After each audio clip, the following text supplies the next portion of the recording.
Test S 1 2 3.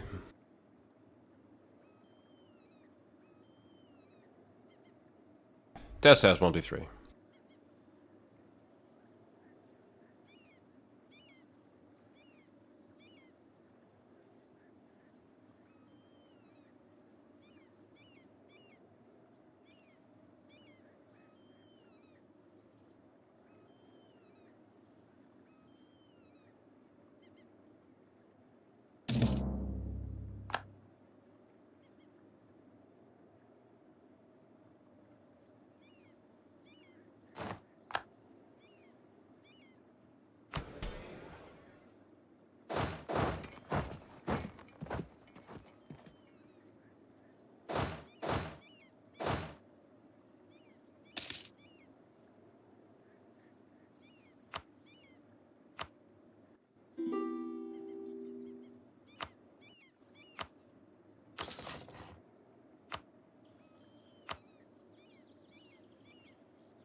That's the Suez Canal done now. Thank God.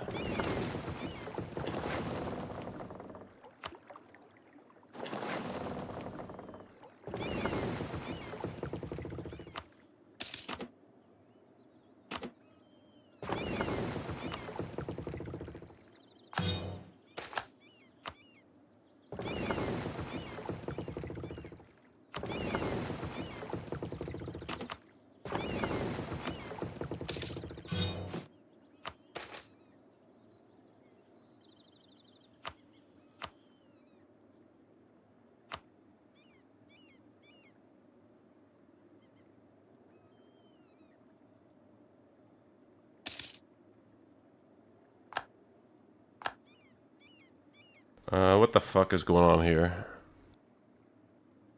I have 78 galleries, but I can have 94, but apparently I can't.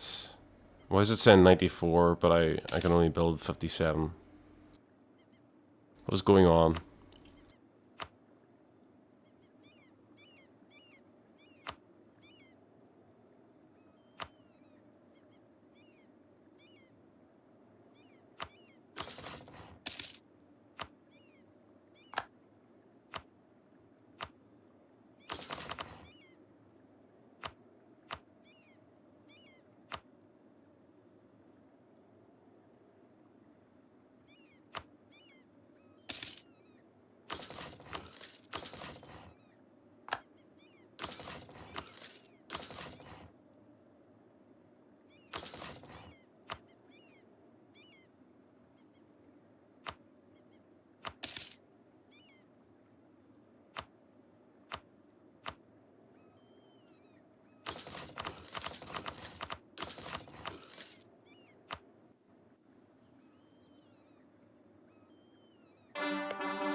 Okay, first war.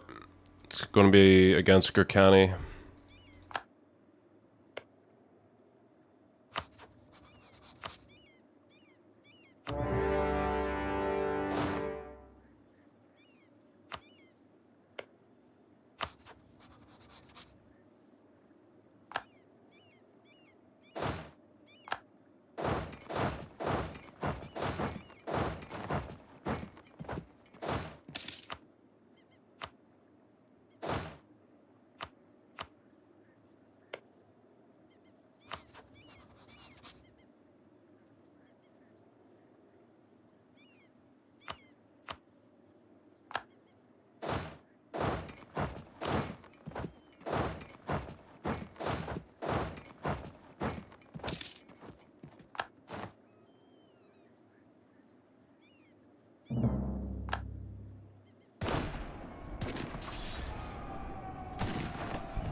Okay, that's Bengal out of the war. The army can come back and push on Gurkhani now.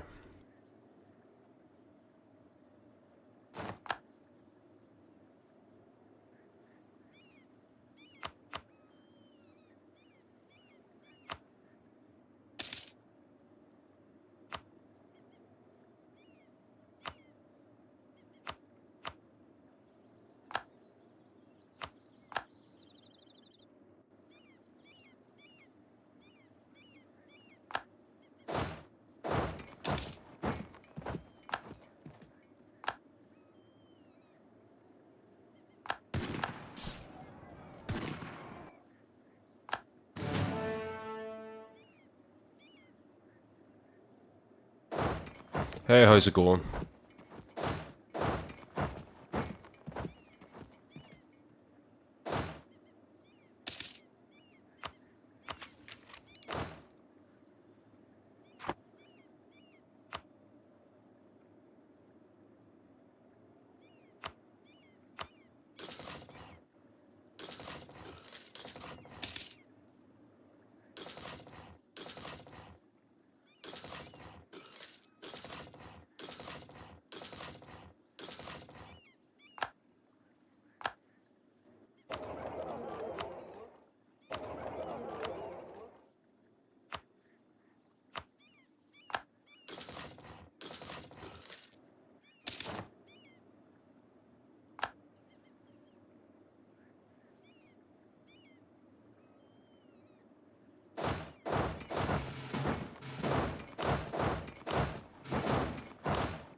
Am I number one great player? Yes, I am. I've got 3,500 development. Spain is 2,700. So, I mean, there's a bit of a gap.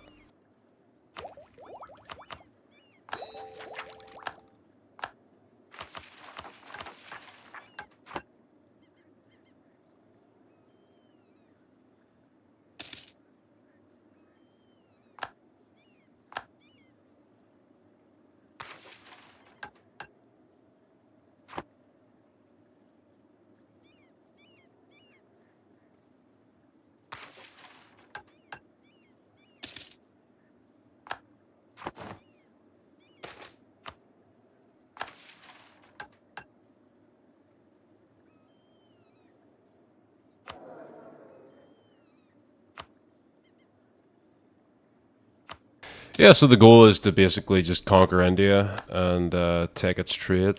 So,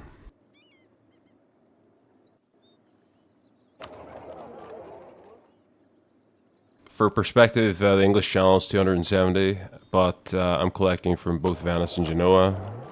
So there's technically more trade in Italy than in the English Channel. And yeah, the merchants are transferring from the Ottomans at the moment. But the long term goal is to. I've built out. Alexandria is Italian. Ethiopia is Italian. Gulf of Aden is Italian. and now basically trying to take all of this land here, these 5 trade nodes, as well as Indonesia as well.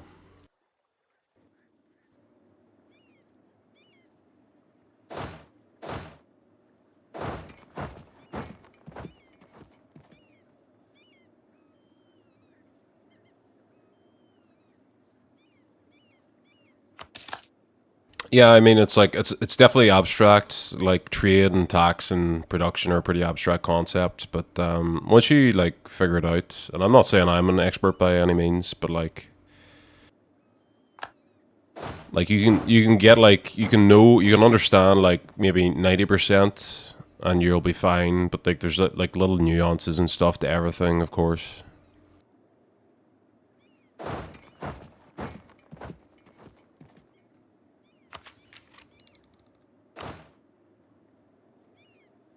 But basically, I want to take this land, and if you just follow these arrows, basically, I want all of this trade to go to the Gulf, and then from there to Alexandria, and then from Alexandria I can go to Genoa, and that's basically going to make me a shit ton of money.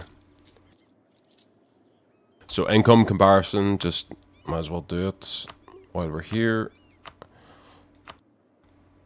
So I'm currently making 950 ducats a month.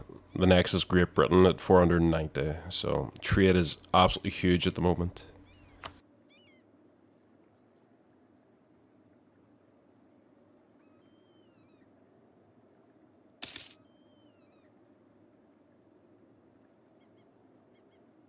I mean, it's fun. It's different to EU5. Like, I've been like quite hard on EU5 just because I've been away for like 3 months, and it just feels like there hasn't been much that's changed. But I still love EU5. But it's definitely a different game compared to EU4.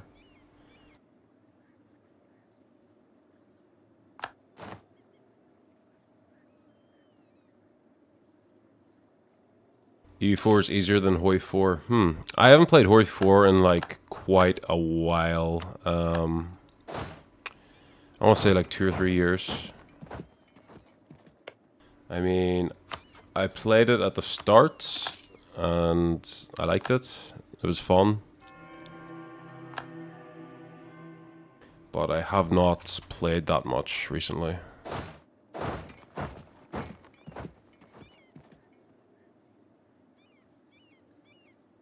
Yeah, I mean, I never really understood the Navy in Hoi 4, to be honest with you. I, Navy and Air Force always felt like it was a bit of a distraction compared to land forces. I mean, I played Hoi 3, and that was fun, but yeah, I don't know.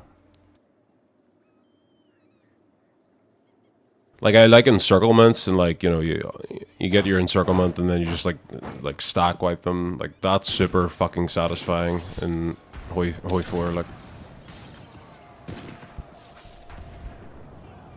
what is my current army stats? So let me show you here. So morale sitting at 6.34.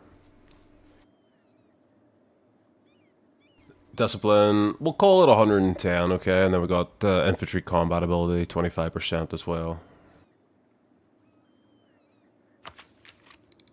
So Miltech 23 is on the way. And yeah, I equal Gurkhani at the moment. I'm basically just trying to clean up the borders in India at the moment, and also grab this here because it gives 10 absolutism, and then because of the Republic, I'm lacking absolutism, so it'll get me up to 100.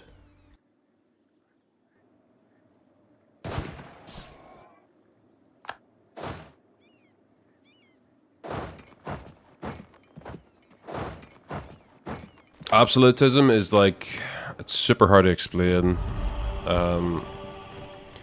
It's like a stat that you get in the mid to late game, and it's really important. Like it's pretty critical if you want to expand your borders. What it does is basically it gives you admin efficiency. which is another abstract stat. And what admin efficiency does is... Which screen is it on?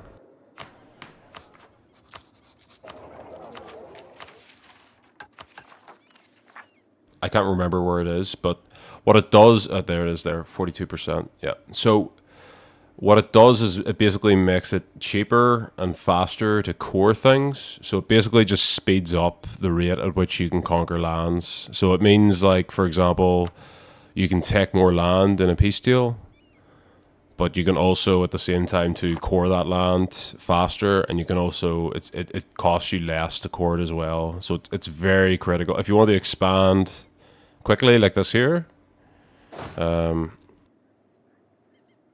Just means you can like take more shit basically. Like if this was if this was at the start of the game and I had no like admin efficiency, like I maybe might be able to take like 5 provinces, but if my absolutism is like 100, I could take maybe 50.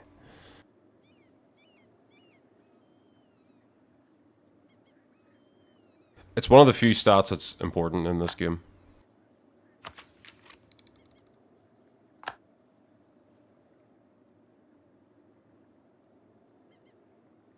But again, I haven't played this game in fucking months, so I'm still like relearning things and like how you're meant to do stuff too.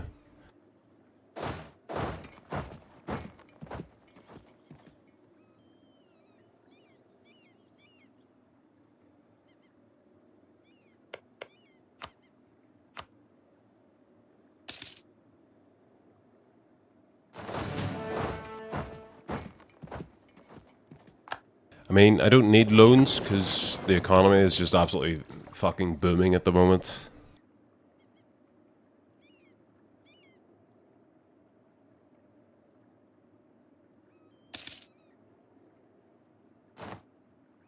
Like, my problem is I don't have enough things to spend my money on.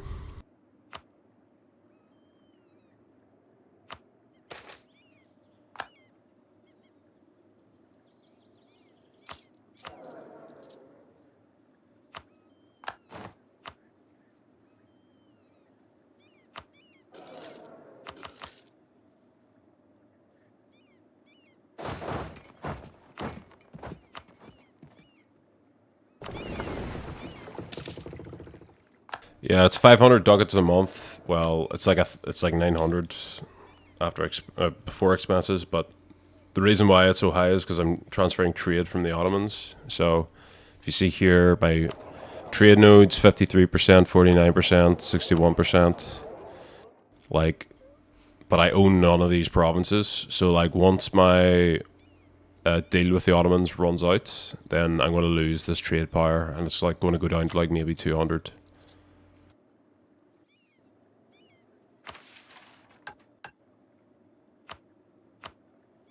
But I think that's that war done. This is basically all I'm going to take. I want this land here because there's a monument there. And then I'm taking this here because it's in the trade nodes. There, so. This is not like a world conquest run. I'm not trying to do anything crazy. I'm just trying to paint the map.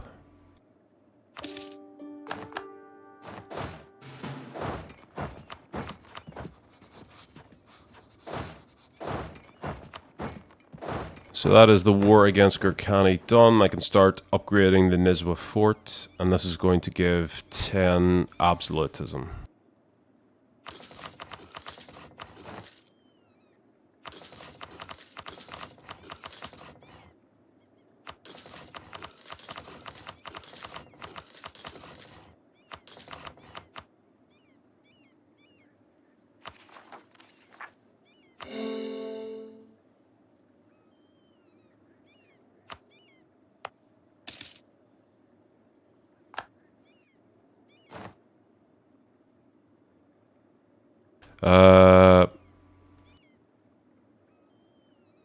No, I'm not going to reform Rome. So this is the borders here. It's a tall Italy.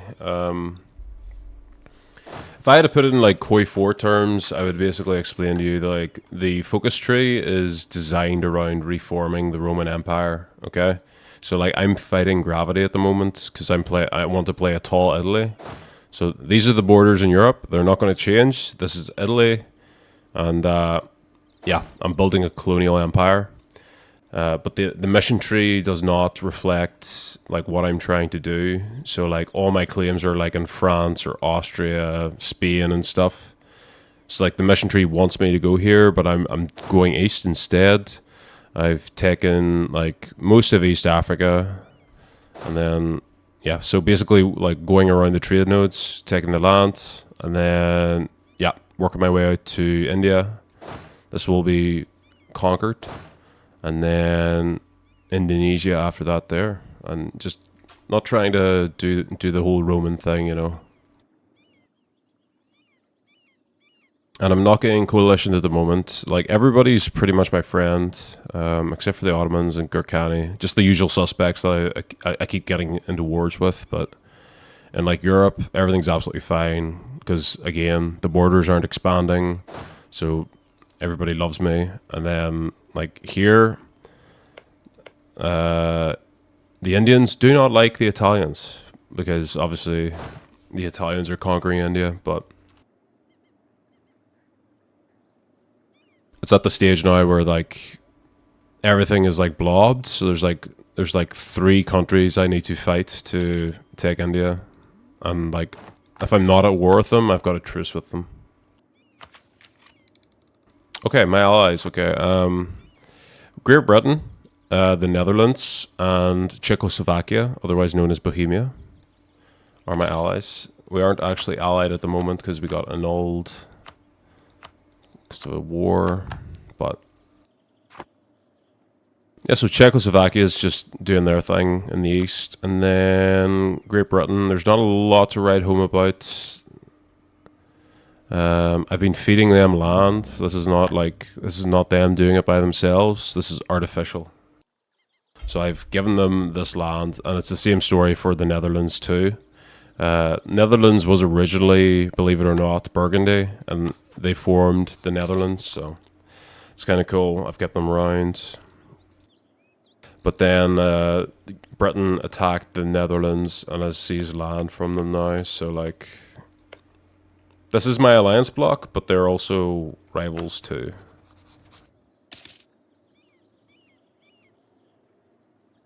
Why did I give them so much land? Just because I could. Like I'm not trying to.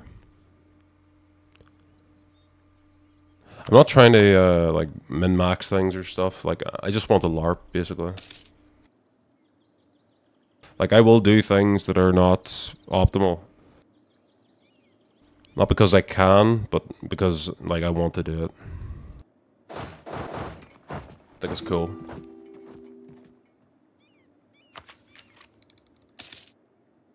But if you want like the min-maxi argument, I could say that like I want to weaken France as much as possible, which is perfectly valid. But yeah, this is not like an optimal way to play Italy, you know? Like I've completely ignored the mission tree, for example.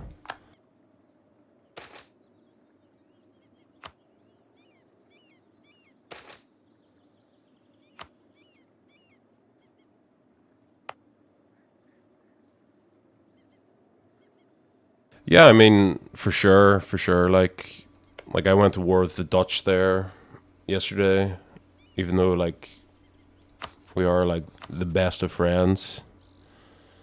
It got reset. God damn it. It's just the way it goes, really. Like, your alliance block isn't just like about like soldiers helping you too. It's like preventing other countries from doing bullshit, you know?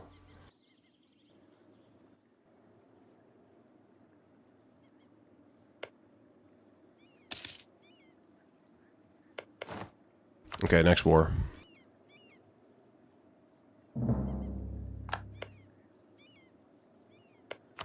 Let me get this and this. Fuck it, I'll get that too.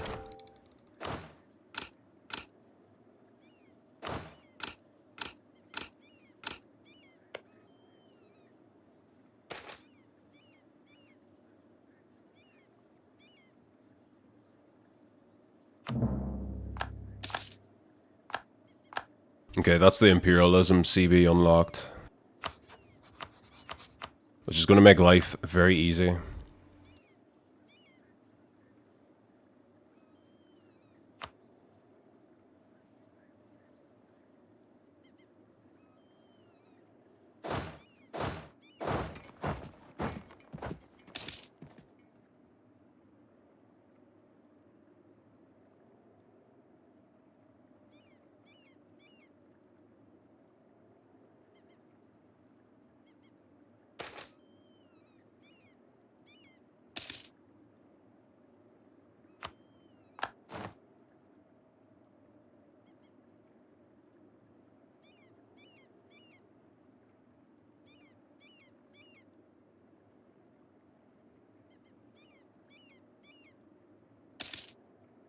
Hey Lockjaw, good evening.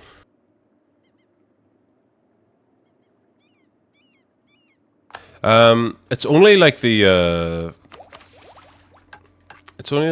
trade, like the centers of trade, I believe.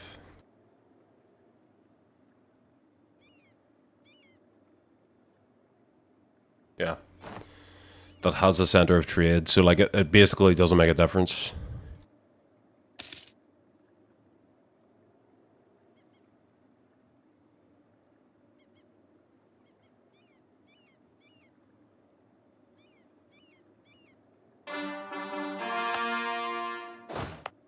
Okay, imperialism time.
First big battle.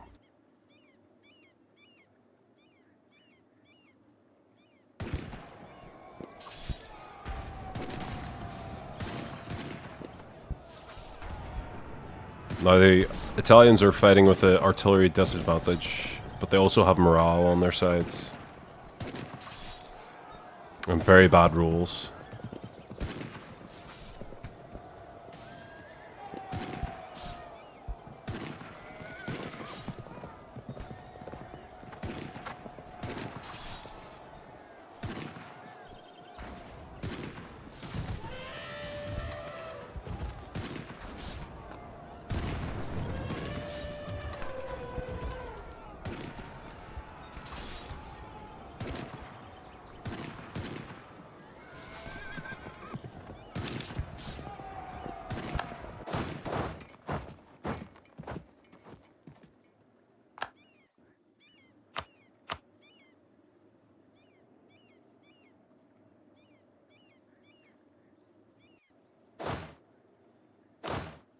Yeah, so like certain units for different countries will have like different sprites. Basically, it's not like impacting the game at all. No, it's purely cosmetic.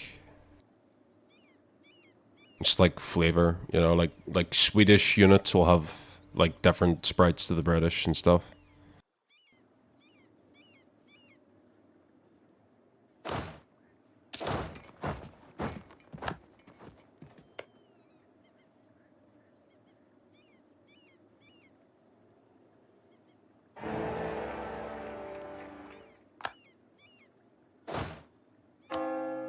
like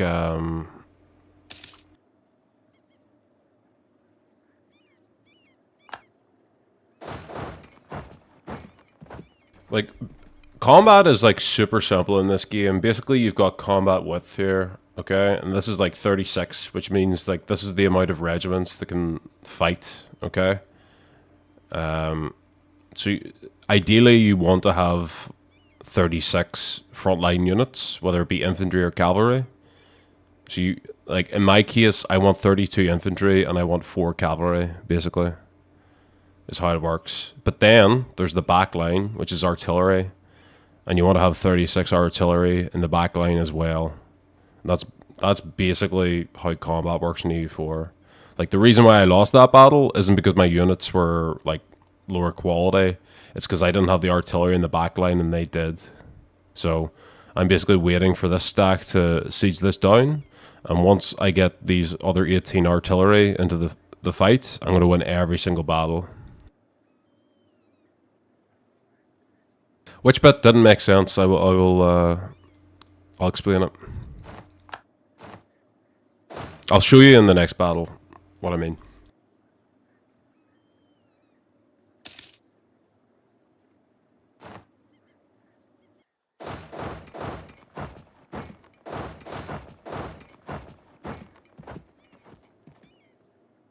No, I think we're equal. They're 23 and I am 23 as well.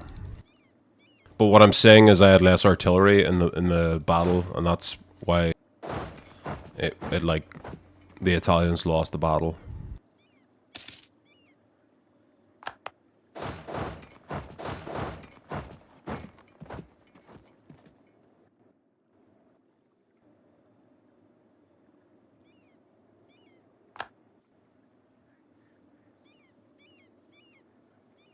Okay, so that siege is over. I can take the artillery now, and I'll show you what I mean.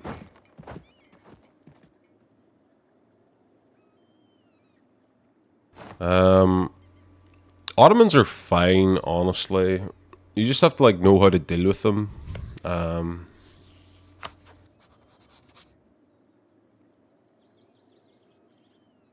Yeah, that's a completely different conversation though. Okay, let me show you this first. Okay, so combat width 36. Okay, so this is basically going to be the size of the battle, 36. So what do I have? I've got 36 infantry and cavalry, and I've got 36 artillery. Okay, so when I go in here,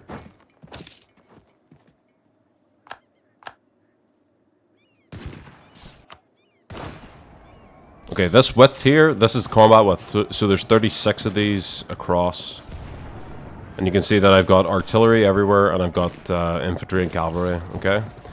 Now, the reason why you lose battles in EU4 is, if you take VJ here, they've got, like, they don't have units here, and they don't have units here, so they're not filling the combat width.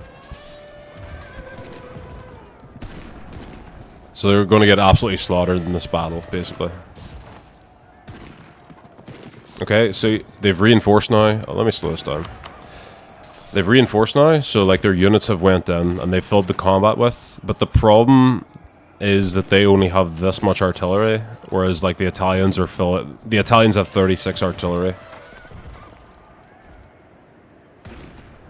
And their artillery like reinforced slowly over time.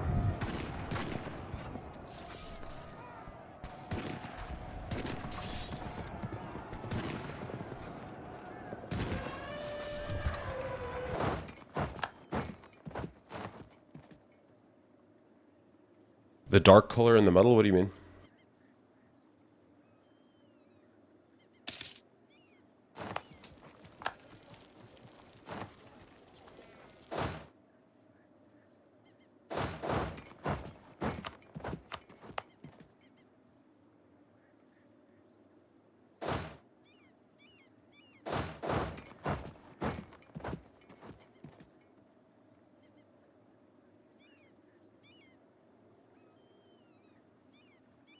That represents like how many men are still in the unit. So the like Like one color will be like fully reinforced, like bright, and then dark will mean like that unit's about to like retreat.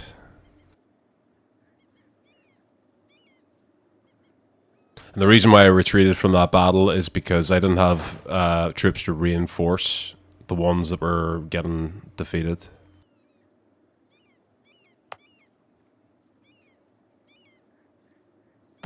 So if you watch these units, so this one here, you can see like its manpower is low, so is this one. And they're all gonna get lower in manpower over time.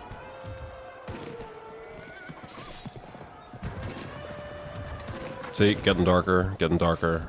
And that basically just means like they're about to break.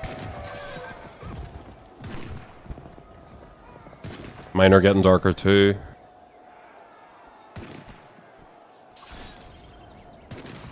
And then if you don't have a unit, if you don't have infantry or cavalry, your artillery will go to the front line. And you never want this to happen. See these units here? They're artillery on the front line. If my artillery is on the front line, I will just immediately retreat the battle. That's exactly what I did here. Because I want to retain my artillery. Because they're the guys that are going to do the damage.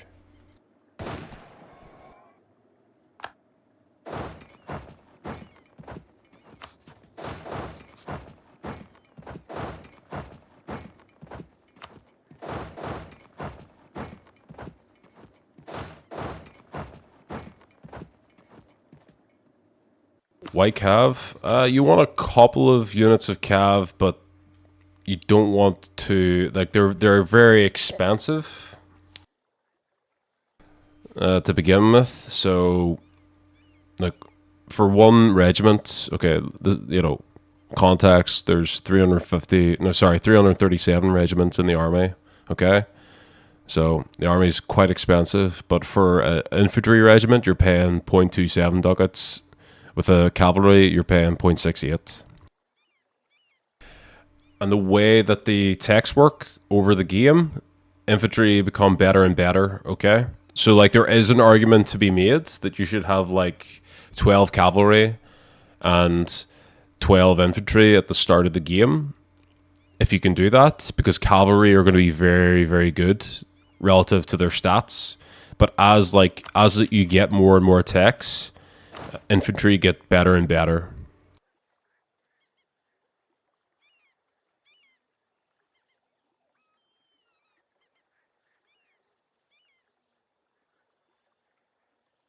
I like 4 just because I feel like that's not an overinvestment and like you kind of keep things diverse.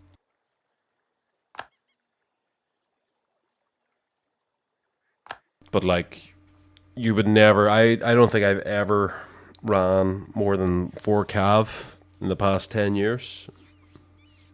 Like it's very like it's just expensive to reinforce. So you're basically paying like 2.5 times the amount of ducats to reinforce a cavalryman as you are an infantryman.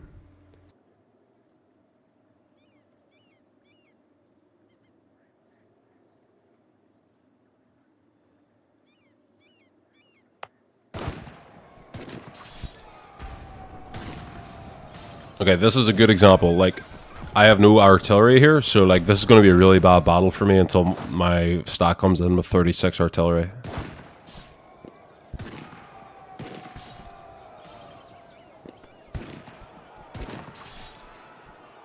Getting good rules helps, but like slowly over time the artillery is going to reinforce now. They're going to deploy.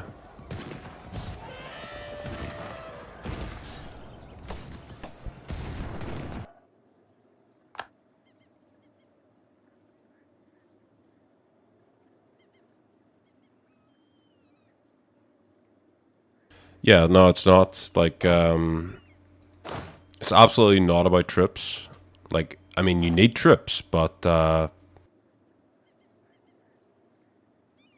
like, the video on the channel for, like, the trench warfare one, where, like, I was fighting France and Spain.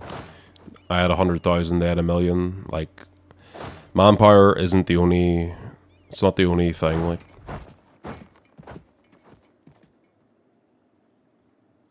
Yeah, for sure. There's definitely countries with like the pure cav. You can definitely do that with certain countries, but like general, like if I'm playing just a random fucking European nation, if I'm playing Great Britain, France, Sweden, like like those rules don't apply.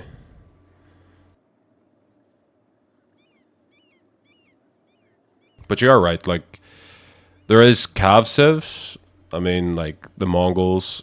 This is a weird time to highlight this because like Russia and Ming have at everything, but like Oirat, for example, they're very good with cav. Even Poland as well.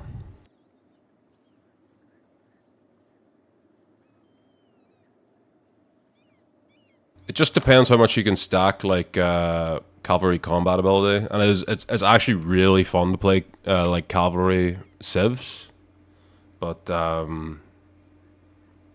it's just not very efficient because like the second you lose your army, you're like totally fucked.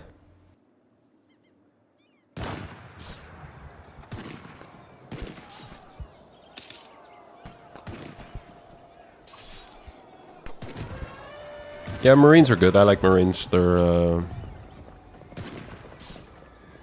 I don't know. Like I have Marines as Italy. Again, not trying to min max this run, but like for my military reform, I took Marines. Or is it amphibious specialization? Yeah. So there's like 31,000 Marines.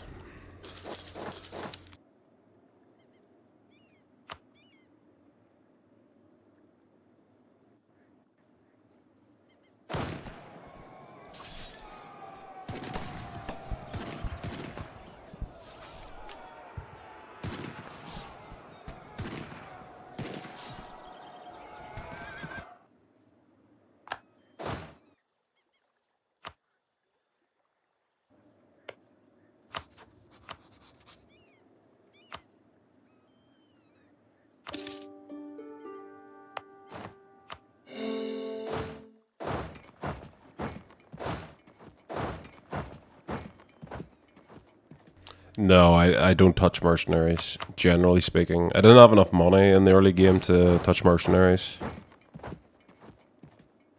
The only time I'll touch mercenaries is if, like, I'm playing a nation that has a lot of money in the early game, but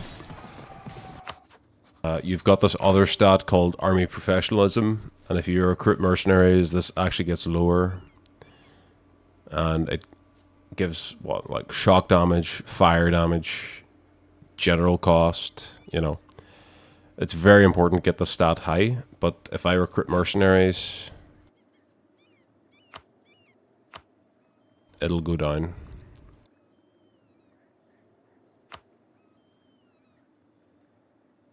Yeah, like, of course you should always use mercenaries if you don't have the manpower.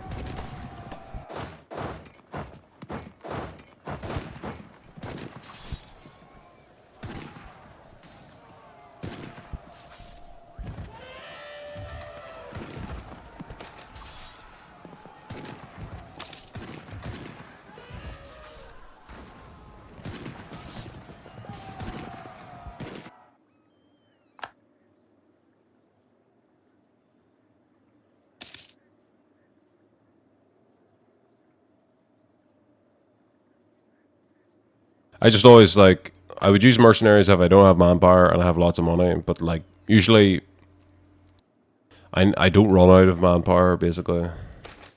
Or at least I try not to.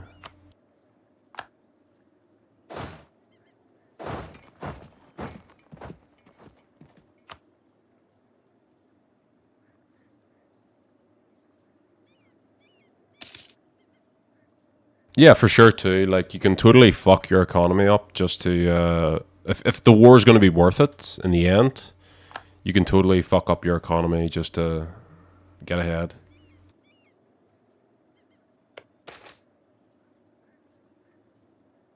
Okay, that's the monument built, which means 10 extra absolutism, which should get us to 100. Yep. You love to see it.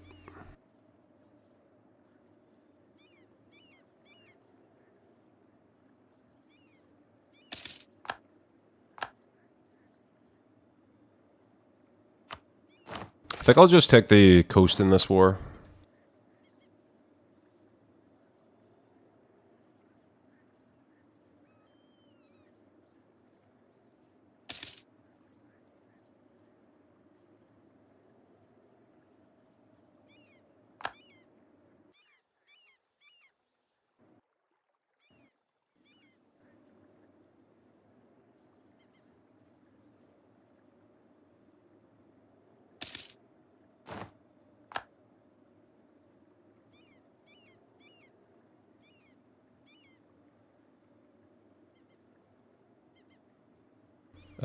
Yeah, like loans are good. Yeah, for sure.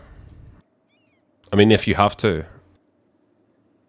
But like, that's very much like an early game mindset. Like at this stage, I should never have to press this button.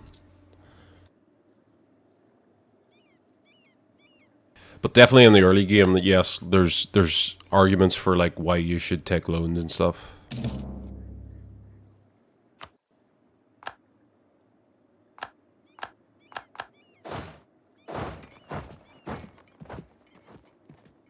The reason why I can take so much is the absolutism. That's why I was being autistic for literally 5 minutes talking about absolutism. It's very important because you understand exactly what I'm talking about here. Then is like I can take so much stuff, and the reason why I can do this is because the absolutism is so high, and the stat is admin efficiency. Yeah, exactly. You just like yeah. It's like a multi-level marketing thing where like pay off the loans so you can get more loans. Yeah.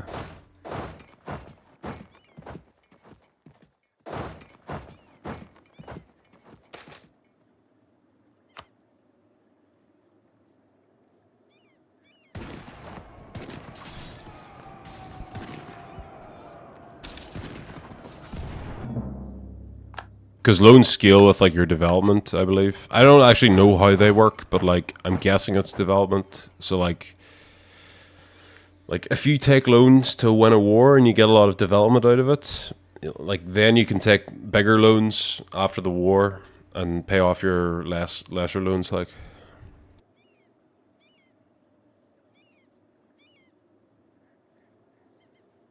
yeah, I mean it's always there, isn't it? But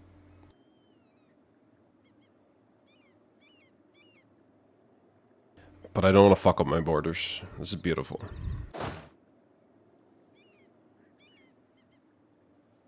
I've already fucked up my borders to get this.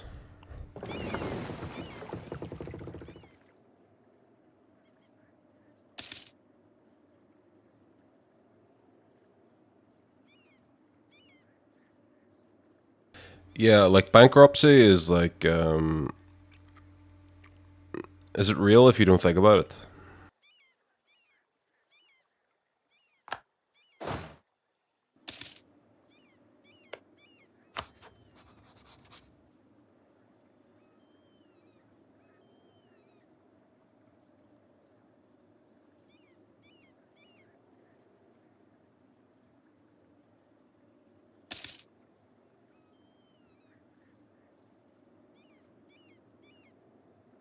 Nah, I like just having the Ottomans here. They just kind of chill out.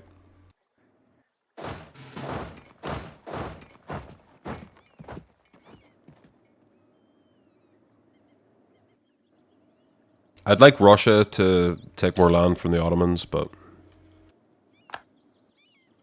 God, I really want to do a Russia playthrough. Oh, Russia's so much fun. Our alliance is hanging by a thread here.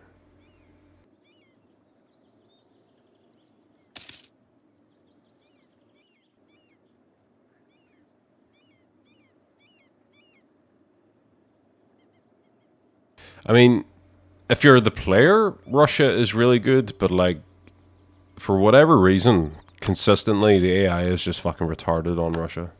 I don't know why.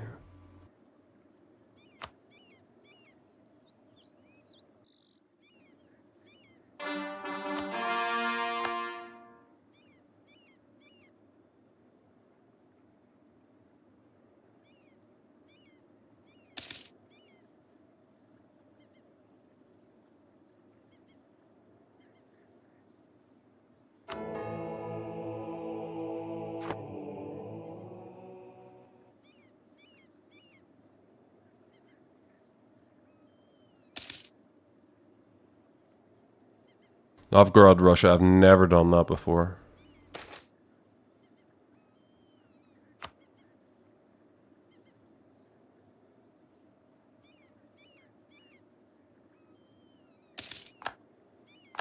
What was the one from the other night? Like Smolensk, and they get like artillery.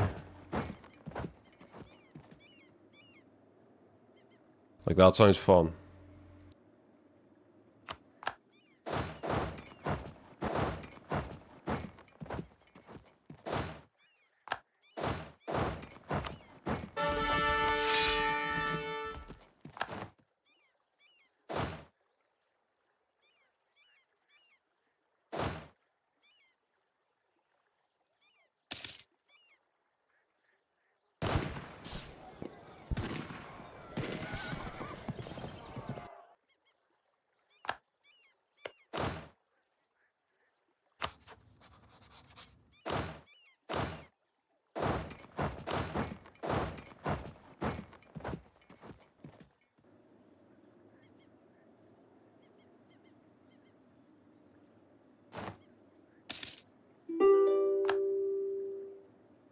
I like Smolensk in the EU5.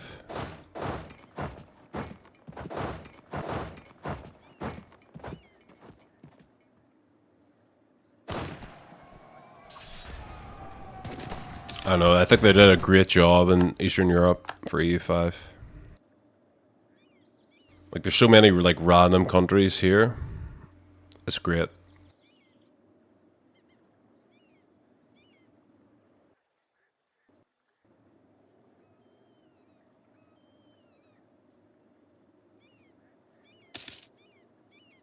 But I don't know why they chose the start date that they chose.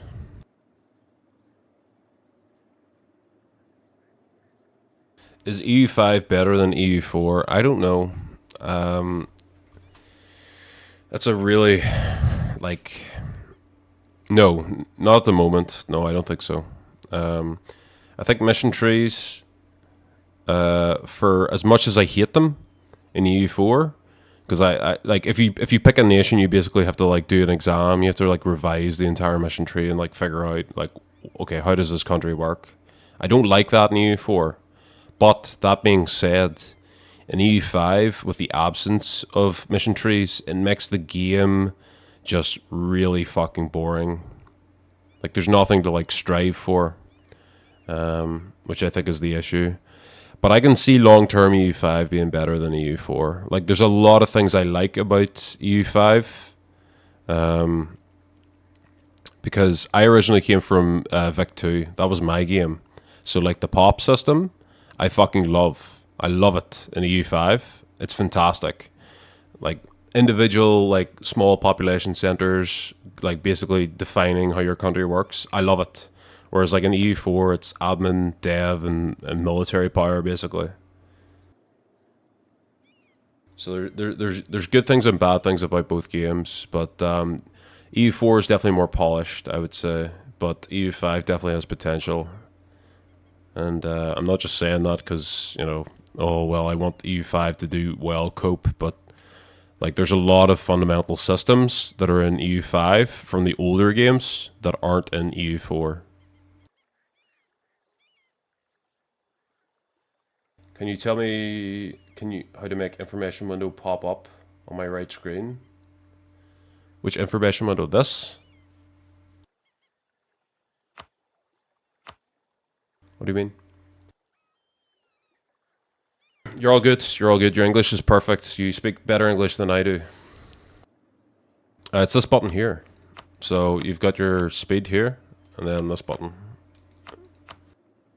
And then basically you can customize like what shows up.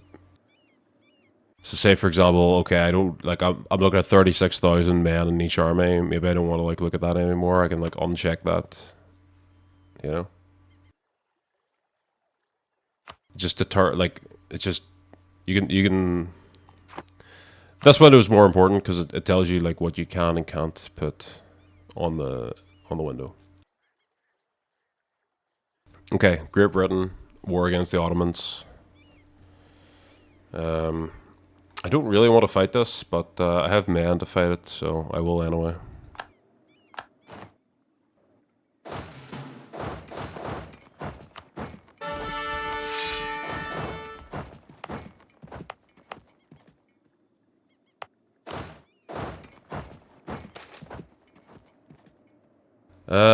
There's no free personal union.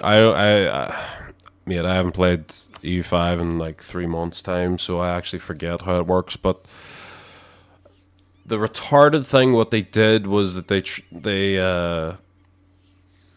fucking made. Well, there is a mission tree in EU5, but it's not called a mission tree. It's the tech tree. Okay, so they've moved all like the unique shit for the nations over to like the tech tree. Okay, so before everybody had like the same tech, and now there's like 50 million techs for you to unlock. And in that tech tree, you have like the unique things for your nation, but it doesn't hit the same way as it does in EU4. It's really hard for me to explain without actually showing you EU5. But basically, this has become like a civilization tech tree where like you've got like 8 options to choose from.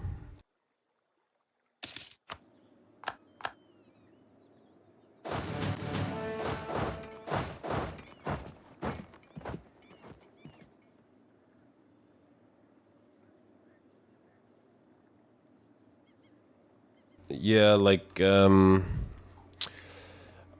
that's just so you said that like Kazan's the problem because like they keep splitting their army, but like that's the nature of like combat in Eastern Europe for EU4 is like you can't like hide behind forts. It's literally a war of movement.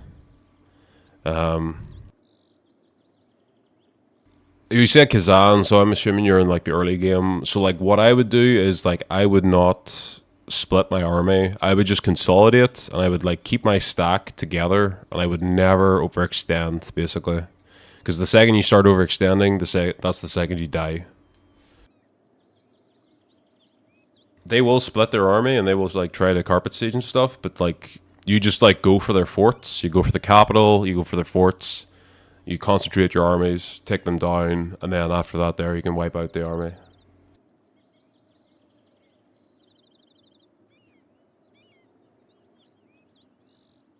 Yeah, EU5 does have personal unions for sure, but like they're totally fucked. That being said, I haven't played the game in 3 months, but like when I left, they were totally fucked.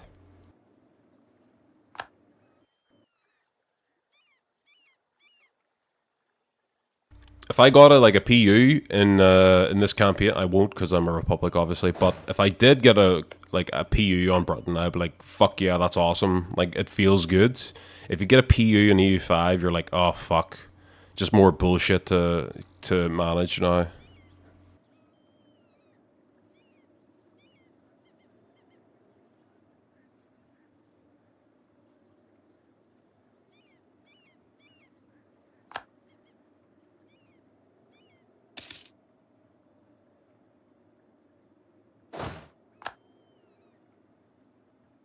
I'm just saying, like the PU system in EU4 is like better.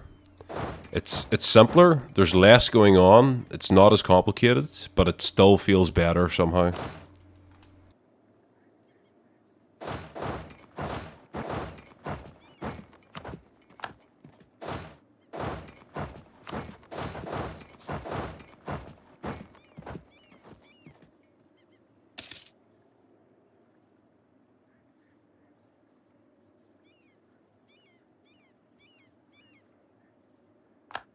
Yeah, but I was just saying for example, like what I was like trying to say is like if you get a PU in EU4, it feels good. You can feel it, the difference.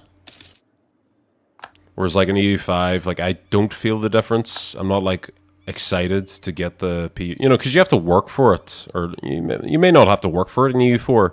You might get it for random, but like it still feels good when you get it. Whereas like you don't get the same feeling in EU5, at least for me.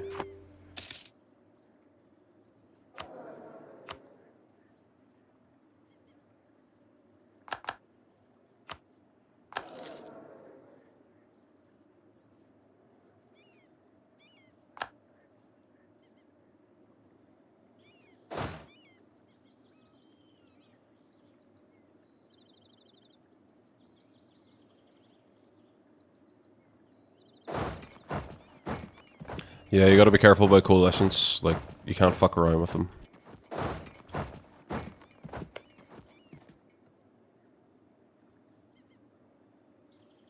That's a great question, actually. Why am I in this war?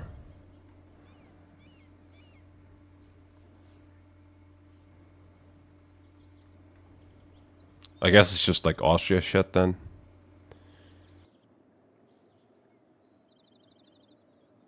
Okay, this is another like tip for you. Okay, so like this is the Diplo screen. If you go to show diplomatic feedback, this will basically tell you like what the AI is like thinking. So I know green means like they own it, yellow means they kind of want it, and red means they definitely want it. Okay, so like Britain's my ally. This is what they want. These provinces here.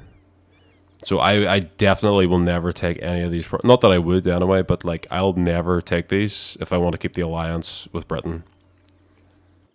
You can kind of get away with like taking a couple of yellows, but eventually they're gonna get pissed off.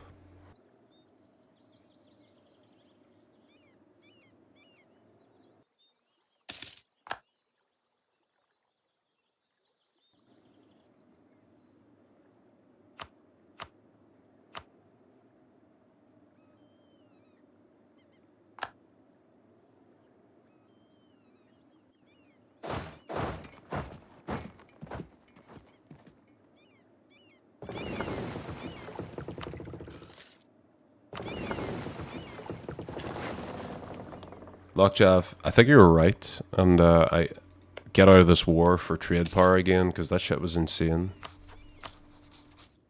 Trade is still 413 though.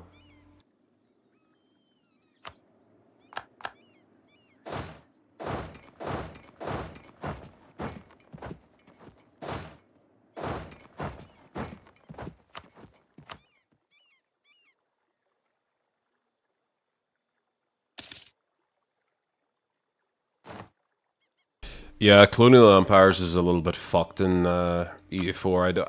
I don't know like where they left it. Um, it's just the way that they scale and it's very hard to like retain your empire without that bullshit happening.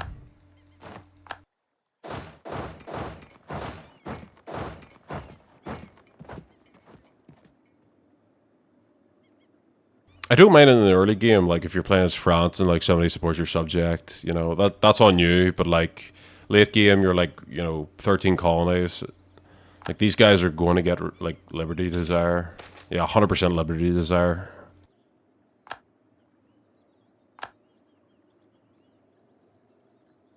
Oh, what are you here?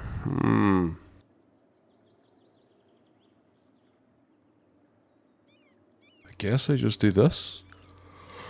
Oh, do I want any of these? I'll just do that.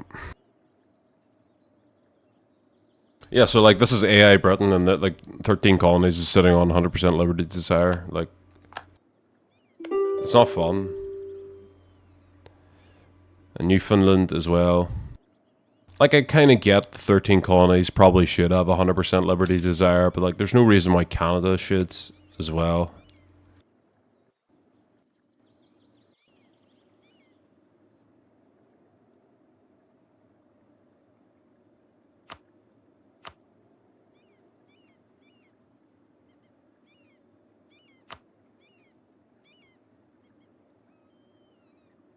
No, I totally agree. I totally agree with you. Like the player shouldn't have to like micromanage this bullshit.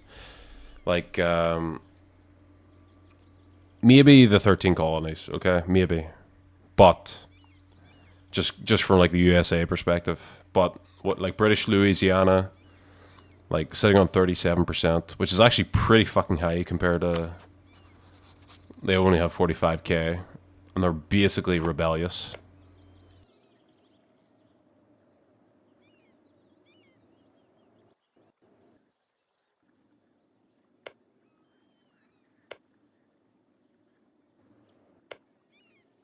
My problem is too that like they all rebel at the same time. So like if one of your vassals is rebellious, they're all rebellious.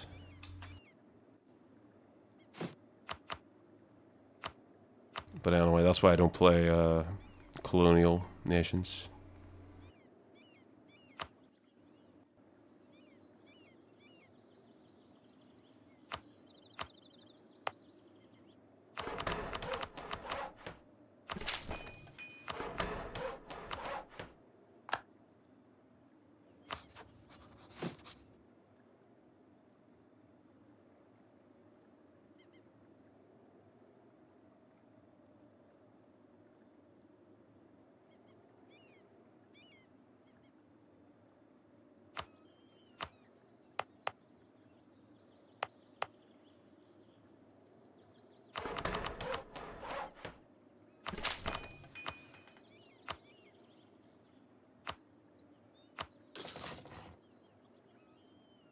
Okay.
What I want out of the Ottoman War, it'll just be trade, basically.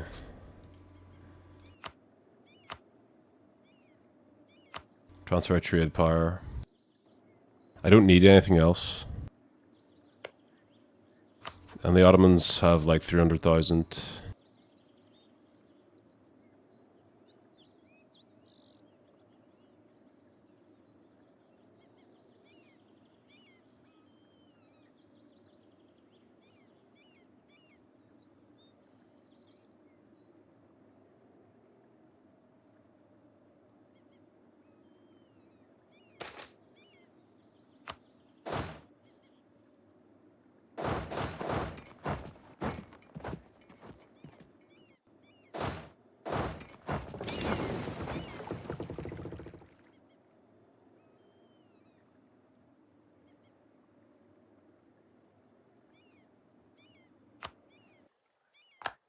I mean, it's good money, so.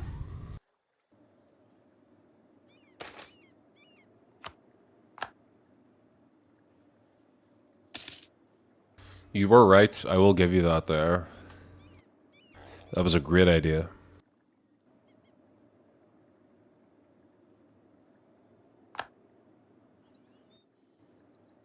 I'd never do that. I never transfer trade, but I can see the 2,000 hours later, I can see the advantage of doing it.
Okay, that's the war against VJ over now.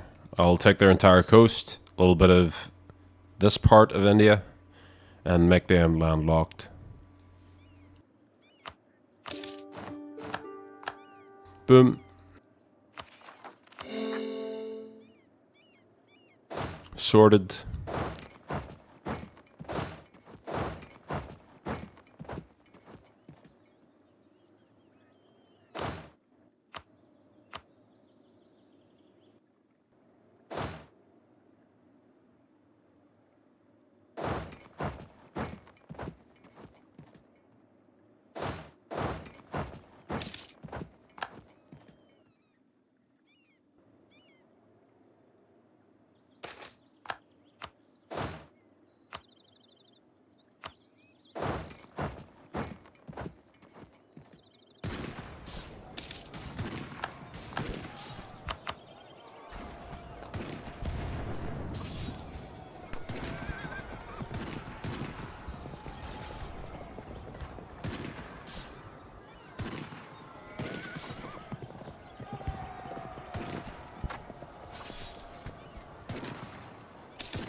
Why did they lose? Well, mixture of like morale.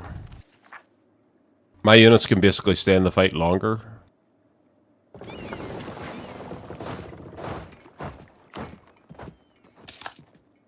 And as long as they don't have like overwhelming artillery, the fact that my troops can stay in the fight longer is usually going to mean I'll win the battle. That does come at a cost though in terms of manpower. Like they're generally going to get better trades. But it's okay because I'm getting 5,000 men a month. So I don't mind losing battles. Because I know I can replace mine.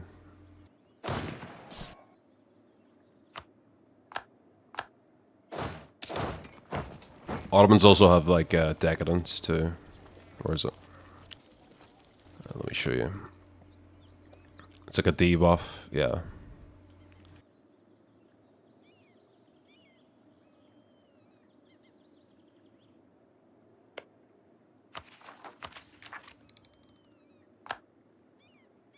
Decadence is like a unique thing for the Ottomans. It's just basically to stop them from like turbo scaling. It's just like weight on them. It's like gravity.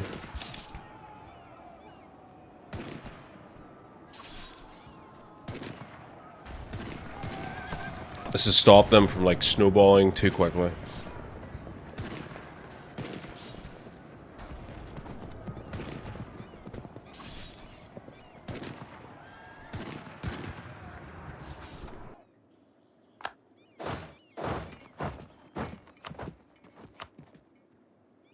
Okay, I can get the trade power from the Ottomans now. I'll do that there.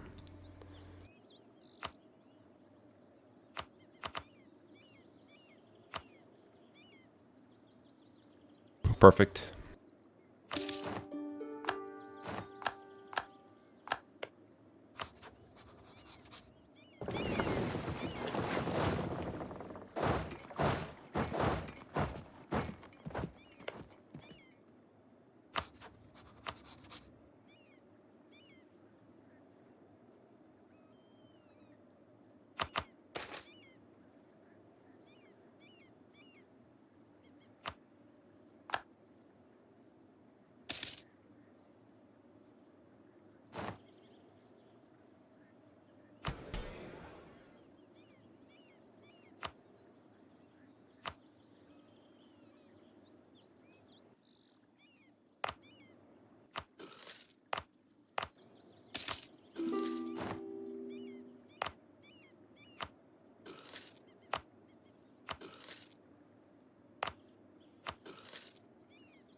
So, uh, so you've got your little like trade nodes here, okay? So you can see here, this is Genoa, and then you've got 70% trade power in Tunis, okay?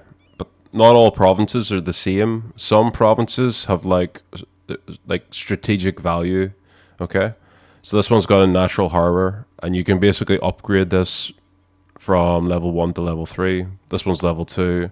This one's level 2. And this basically increases your trade power within the trade node, which is going to equal more money at the end of the day.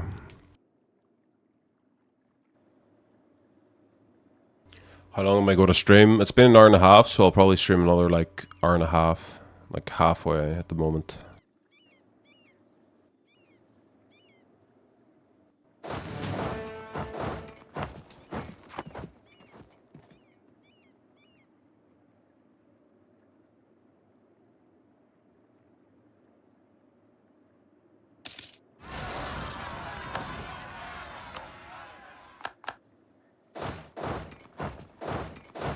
I would normally do it, but like I am literally begging for ways to spend my money at the moment.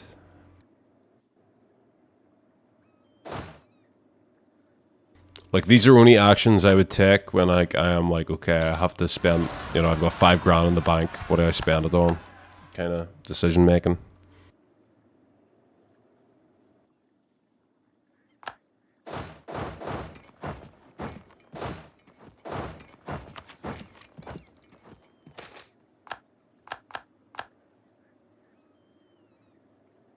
God damn.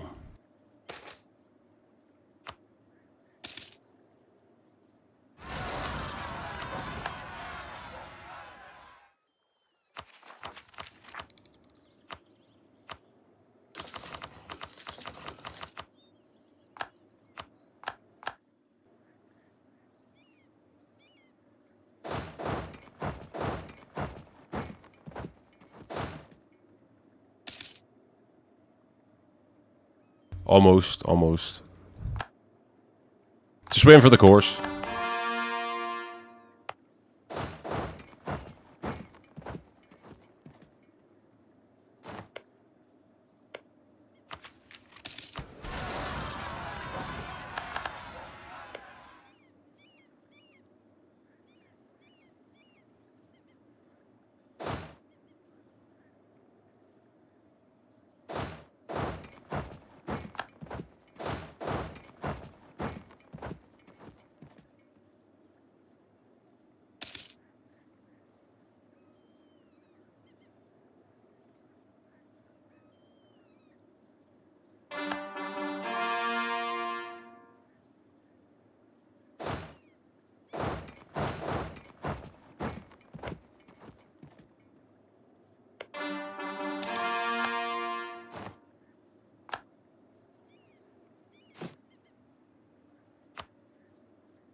Am I playing Iron Man? Yes, I am.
Why not push the missionary on automatic? Because I forget that button's there, to be honest with you.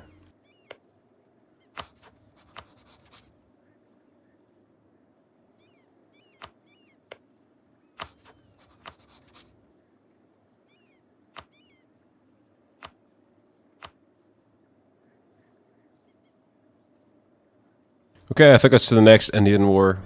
Let's get started.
The problem with like colonial nations is that like it'll cost me Diplo to take provinces.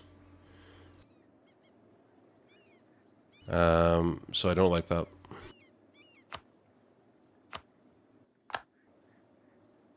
Like I'll do it for India and stuff like that there, but Australia, you know, I love the country. Been there myself for the past 3 months, but it's fucking worthless in EU4.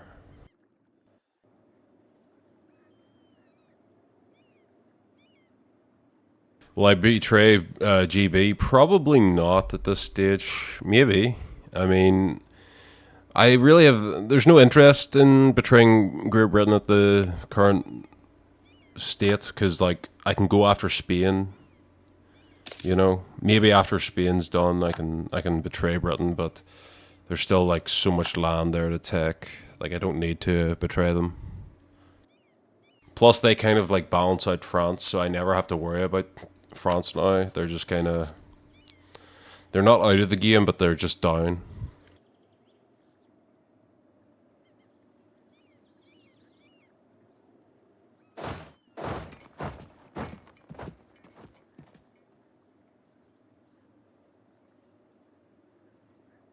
So imperialism basically it's like a unique CB. Hold on, I'll use Australia as an example.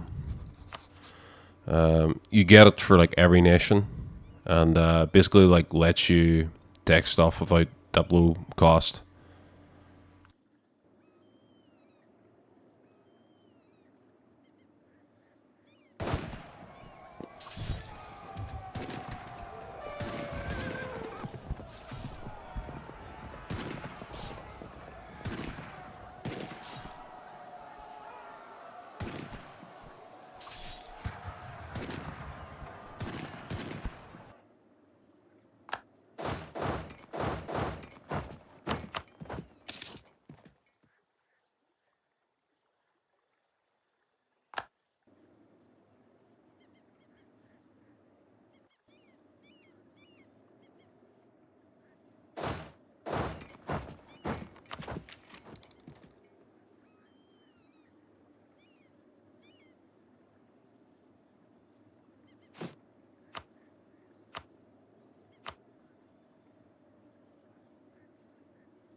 Have you seen the current roadmap for EU5? Do you think at one of the planned updates you'll play again? I mean, I will play EU5 again. I mean, I love the game. Like, look at my fucking channel. Of course, I love the game, but at the moment, I just have no inclination to play the game.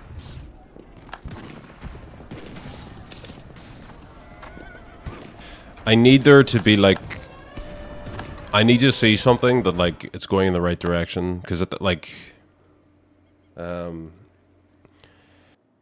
there's more people playing EU4 today than there is people playing EU5, and that's my problem. Is like I don't want to play a game that people aren't playing. Like I love EU5, but at the same time too, nobody's fucking playing it.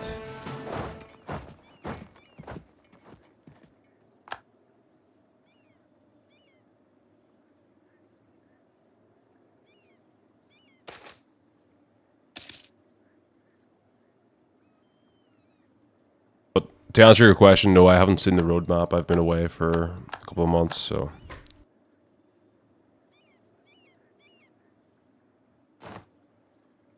I'd be interested to like hear what they say, but like my problem is it's going to be the exact same thing that we've heard for 10 years. It's like, yes, the game will be good in the future, but you're going to have to buy like 5 DLCs before that point.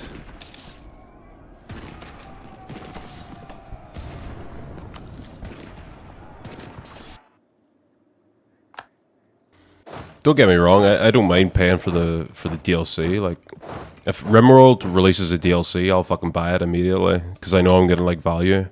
The problem with Paradox is that like you don't know what you're getting, and that's why I like leadership. That's why I stopped playing Hoi 4 was because I was like, these DLCs are like not worth my time.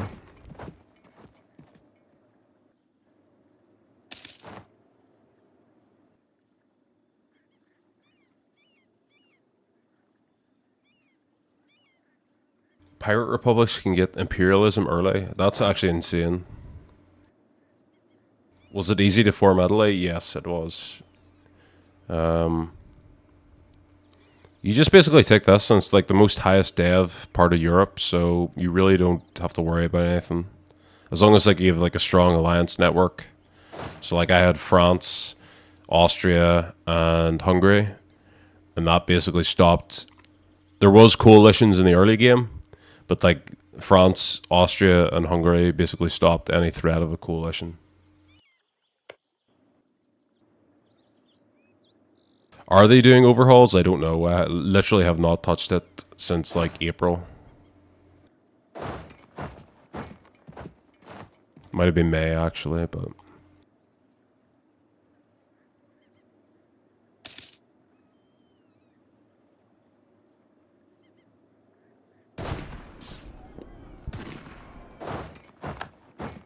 like I want the game to do well. Like I said before, like I come from like Vic 2, so like the fact that they put the pop system back in is a huge win for me.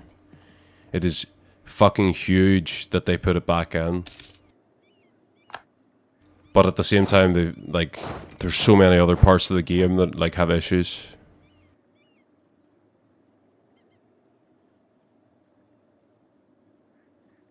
Like I'm optimistic long term. Like it's definitely the game's going to be fine. It's going to like it's not going to be an Imperator Rome scenario. Like that game, like EU5 is going to be fine. The question is, how long is it going to take before it's actually, you know, convinces the player base to move over from EU4?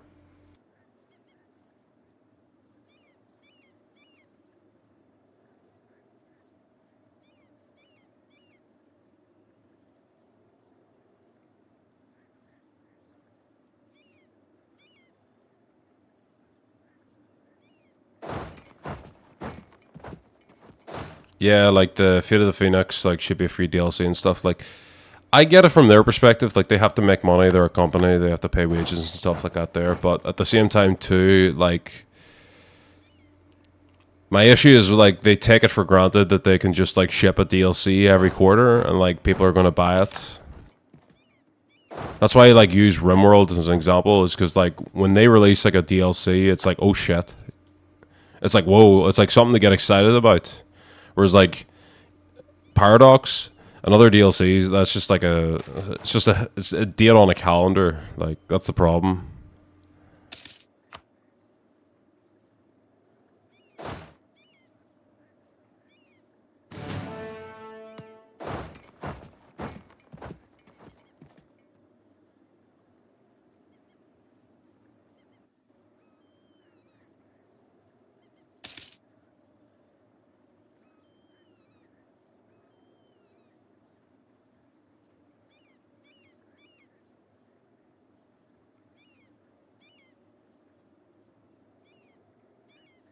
Yeah, culture system. I'm trying to think what I don't like about the culture system. I can't remember.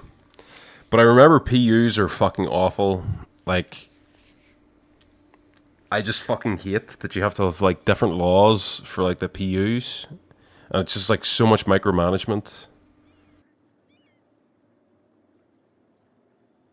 I really don't like PUs in EU5. Like that's one area where I can say EU4 is better than EU5 100% of the time. PUs are simple in EU4, but they work. I understand them. There's no issue.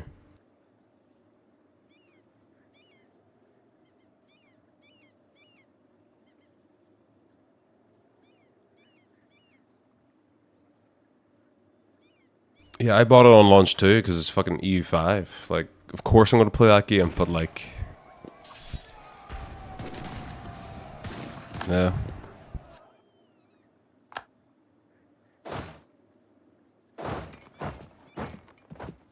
It does make me wonder though, because like you think of like Paradox and Hoi 4, CK3, EU, well, Stellaris as well.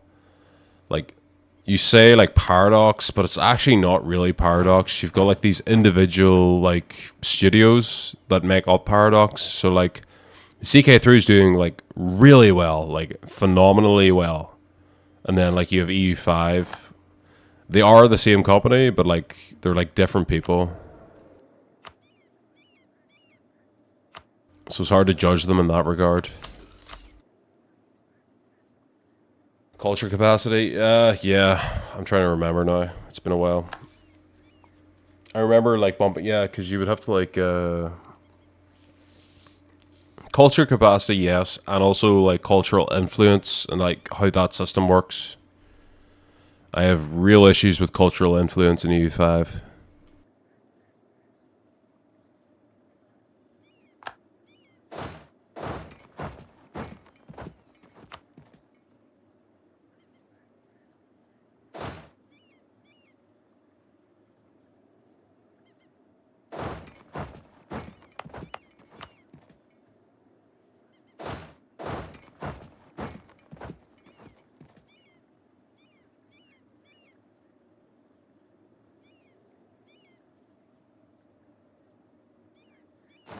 I mean that's true. Yeah. Like they're more than just a subject for sure. For sure, I get that there. But at the same time too, it's like the question is what game are we playing? Like there's certain mechanics that I think that should be in certain Paradox games, but like not in others.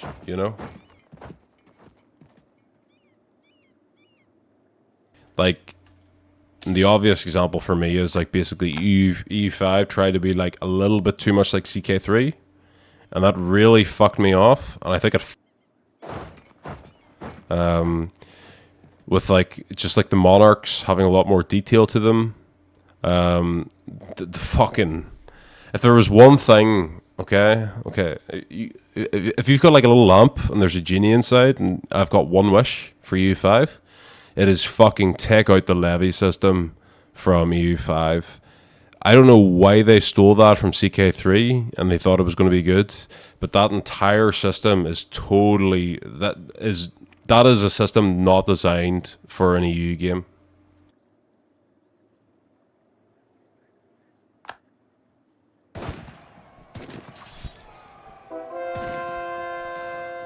So the levy system, there's two types of units. You can have like there's like a there's just like your levy, which is like peasants, and then you have your standing army. Okay, and the problem is that like in the early game you rely solely on like the levy system because you don't have a professional army. Whereas like in EU4, you have a professional army from the very beginning, and I think that's what throws a lot of players off. Is that like they're supposed to make units, but they're not because they've got a levy from CK3.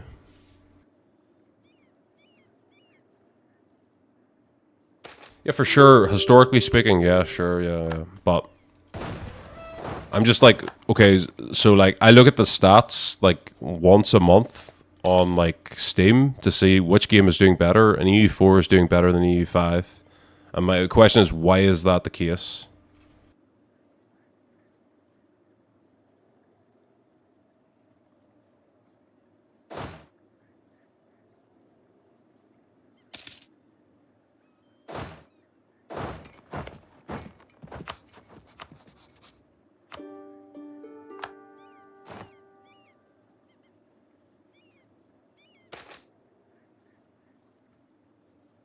Yeah, like 100%. I've totally fucked this run. Like this is not the way you should probably play this type of Italy, for sure.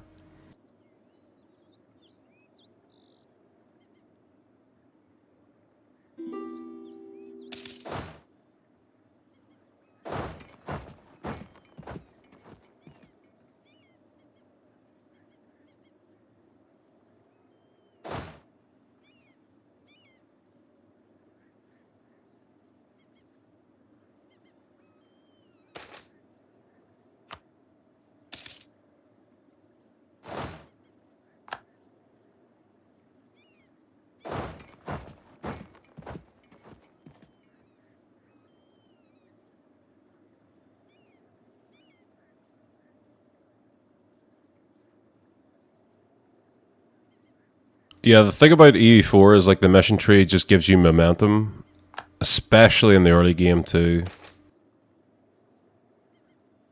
Like the mission tree in the early game will like basically speed up the rate at which you can like grow your country, and then in the late game it's just basically nice to have bonuses. Like it's not gonna. By the time you're unlocking like the end parts of your mission tree, like you're gonna win. It's just a question of how much.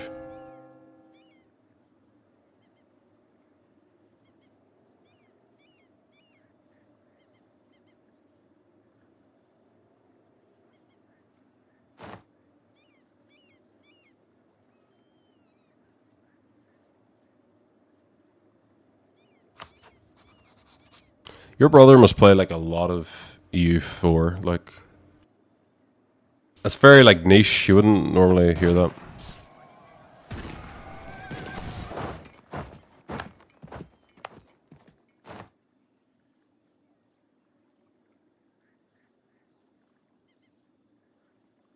Yes, yes, no, Jasper, I agree with you 100%.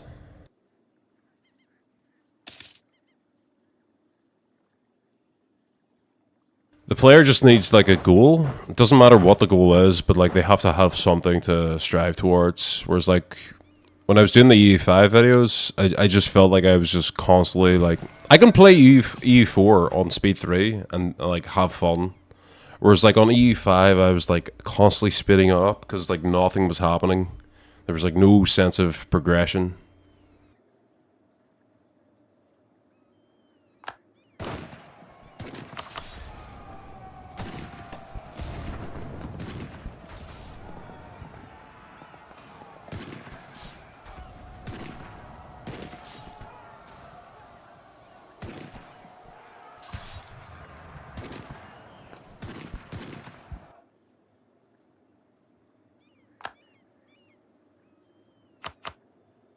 I mean, to be fair, like I've got 2 KRs, and Lockjav tells me every night something that I haven't heard before. So, like, it just depends.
Yo, and yeah, it's gonna be a while because I took a lot. 1707. Yeah, so 10 years.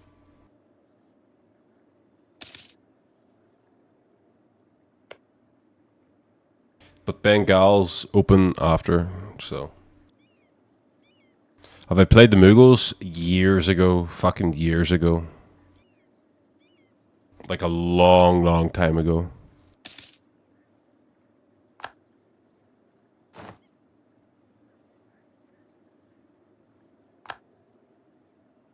I want to do a Timurid run as the Mughals. I think that would be fun.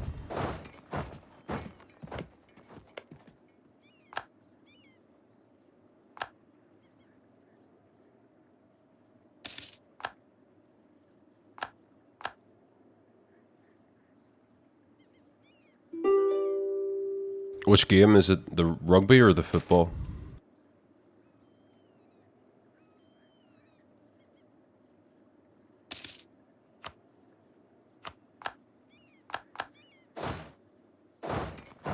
Who's this is gonna be what? What game is it?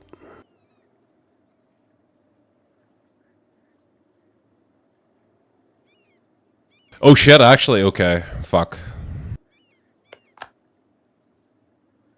Okay, I'm Irish, so like, the joke is that like, if England is playing, you always support the opposite team, no matter what.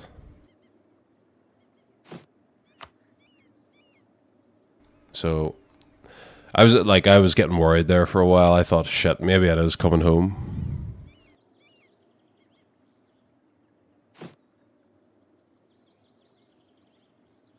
The fact that France got knocked out, well, not knocked out, but like they weren't like France weren't going to win. I was like, shit, maybe England is going to win.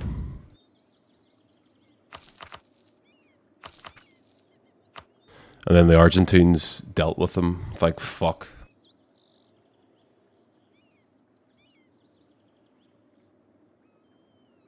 Yeah, no, like I don't care. Like I don't care about football at all. But when the World Cup's on, oh my god, it's fun.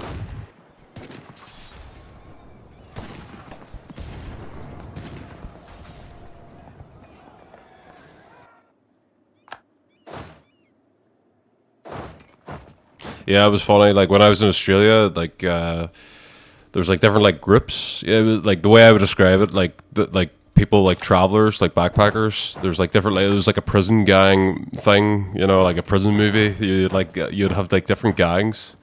So there would be like the British gang, and then there would be like the Latin American gang, and yeah, the football, like the World Cup being on, like shit was wild. Like very people were like very competitive about it.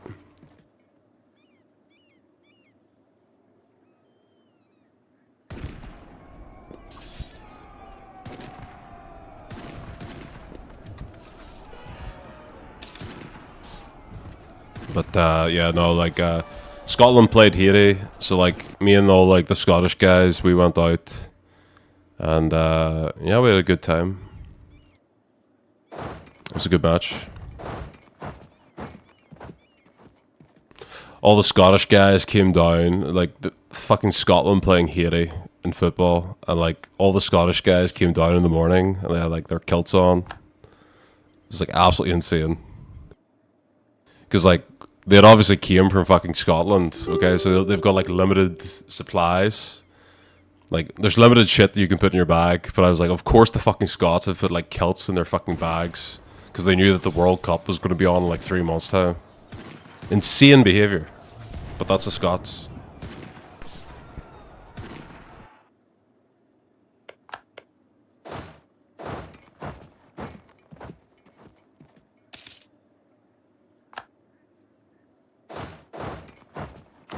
All right, can I leave this war yet?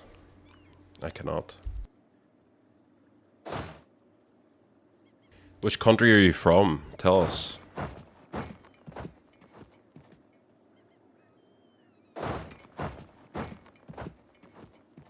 Austria? Okay, cool.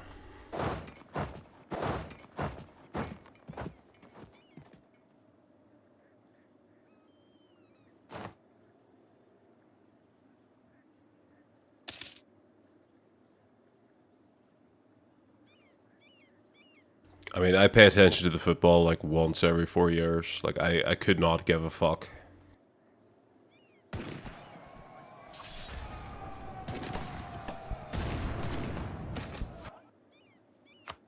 I have a question for you then. Do Austrians have like their own league in Austria, or like do they just like follow the German league?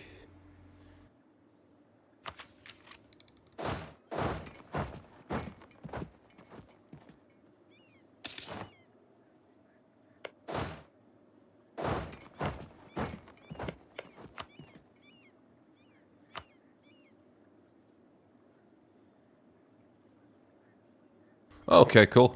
Didn't know that.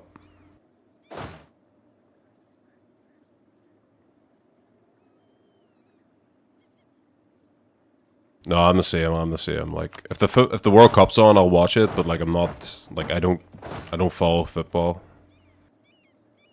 The England France game will be good though, for sure.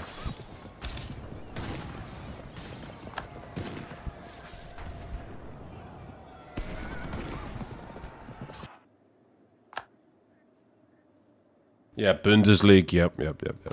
Heard of that.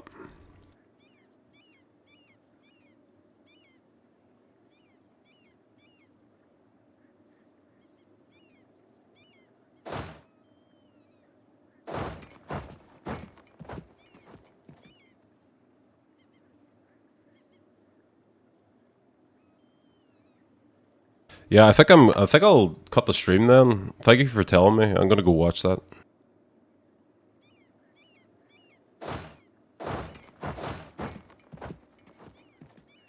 I need to finish this war. Yeah, okay, perfect. Awesome.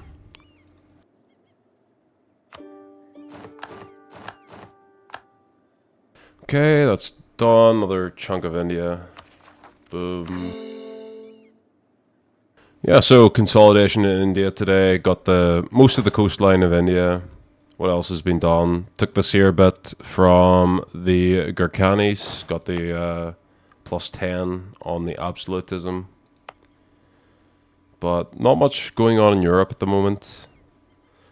I still need to fight France to get the, or excuse me, I need to fight Spain to get the Indonesian stuff, but probably do that tomorrow. And then, yeah, VJ's got a truce. Bengal is the next victim.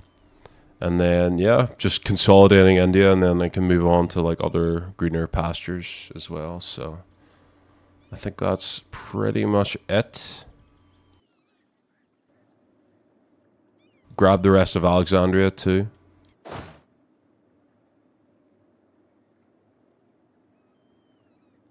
Yeah, I'll be on tomorrow again, same time. And then like this will all be edited down into a video.